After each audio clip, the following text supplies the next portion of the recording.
All right. Welcome in, everyone, kicking off another deep dive here. And this one, well, this one hits close to home for everybody.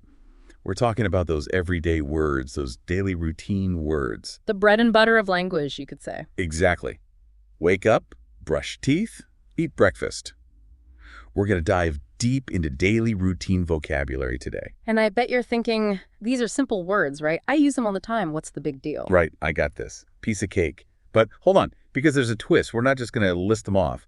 We're looking at how these everyday words, kind of sneakily, are the foundation for becoming really fluent. Because think about it. You know the words, but can you use them smoothly?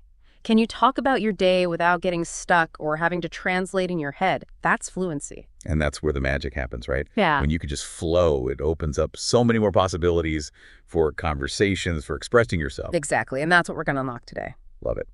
So, full disclosure, we've got a whole bunch of sources for this deep dive: articles, language learning blogs, even some linguistic research. A lot of good stuff out there. And sometimes they agree, sometimes they clash. So we're going to sift through it all and give you the good stuff. The insights, the aha moments. Now, I was looking through the source material earlier, and one word jumped out at me: wake up. Right? Yeah. Seems basic, but there's a double meaning there. There's the literal, eyes open, good morning. right. But then there's that metaphorical wake up. Oh, totally. I woke up to the fact that we use it for understanding something new, having that light bulb moment. It's so much stronger than just saying, I realized, Yeah. right? It's like, bam, awareness. Exactly. And it connects to that universal feeling we've all had it, that sudden shift in perspective. It's funny because even though languages are different, there are these universal experiences, these routines that everyone does. Absolutely. And speaking of universality, another word on the list that caught my eye was brush teeth. Think about it, nearly every culture throughout history has had some form of teeth cleaning. I never thought about that, but it's so true. I mean, what did people use before toothbrushes?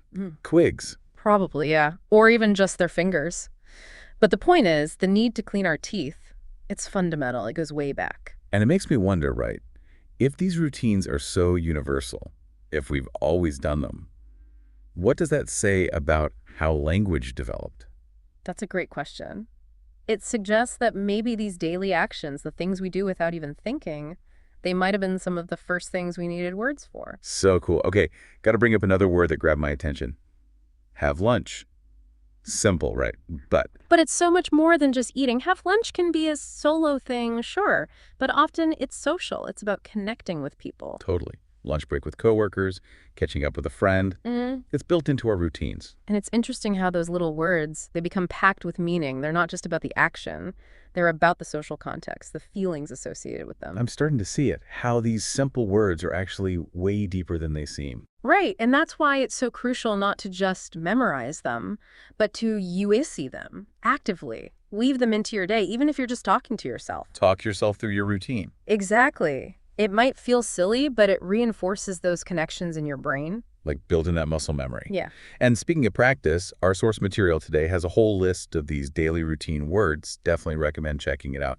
Pick a few, focus on them. Make them your own. Yeah. Because each time you use them naturally, you're not just memorizing, you're building fluency, confidence. It's that foundation, right? Right. The more solid it is, the more you can build on top of it. And eventually it's less about translating in your head and more about just expressing yourself, connecting with others. That's the goal, right? Yeah. So as you go about your day today, think about those routines, those everyday actions, and the words that go with them. Don't underestimate them. They might seem small, but they're powerful tools for unlocking fluency and understanding language on a deeper level. And if you want to go even further, think about this. Why do different languages have different words for these routines we all do?